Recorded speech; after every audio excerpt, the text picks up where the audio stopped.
প্রিয় সপ্তম শ্রেণীর ছাত্রছাত্রী, আজকে দেখো আমরা 6 নম্বর স্কুলটা নিয়ে আলোচনা করব ভূগোলের দ্বিতীয় পরীক্ষার জন্য।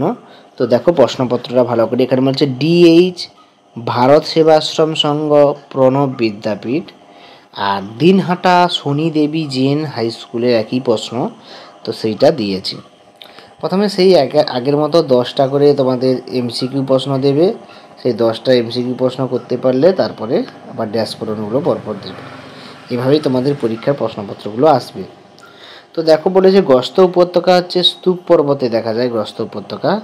ব্যবচ্ছিন্ন মালভূমি হচ্ছে ভারতের ছোটনাগপুর মালভূমি। অশ্বক্রাকৃতি হ্রদ প্রধান নদী হচ্ছে মধ্য গতিতে দেখা যায়। ক্ষয় জলপ্রপাত নদীর ক্ষয় কার্যের ফলে সৃষ্টি হয়। আর চুনাপাথর হচ্ছে চুনাপাথর শিলায় স্তর থাকে, চুনাপাথরের মধ্যে স্তর থাকে।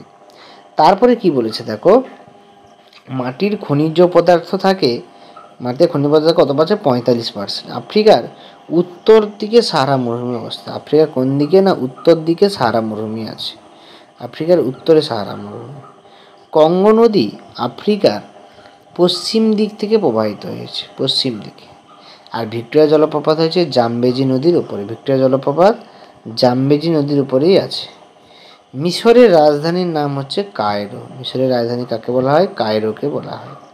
শূন্যস্থান পূরণ দেখো, যে ড্যাশ মাটিতে বালি কাদা সমান থাকে, উত্তর হবে দোআঁশ মাটিতে।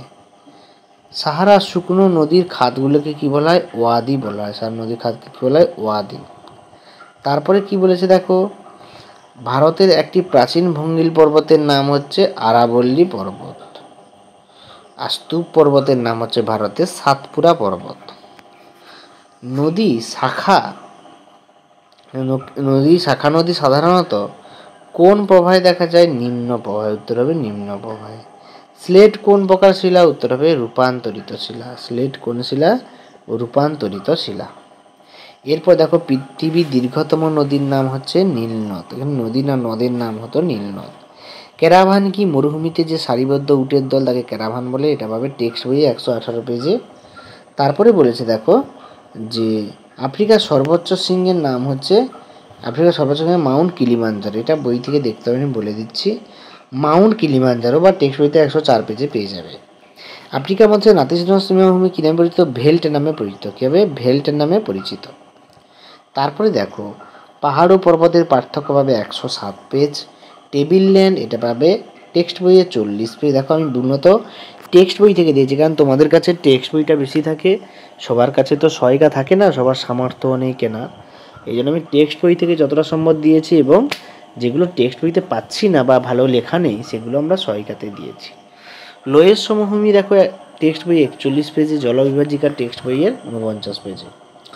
মিয়েন্ডার হচ্ছে 55 পেজে টেক্সট বই। টি লেখা তাহলে টেক্সট বই। প্লাবনভূমি 57 পেজে। রেগোলিত হচ্ছে 63 নম্বর পেজে। এরপরে দেখো আমরা 3 নম্বরের প্রশ্নগুলো আসছি। পর্বত বেষ্টিত মালভূমি 100 পেজে। প্রত্যেকটা পেজ দেখো পরপর বদ্বীপ দেওয়া আছে।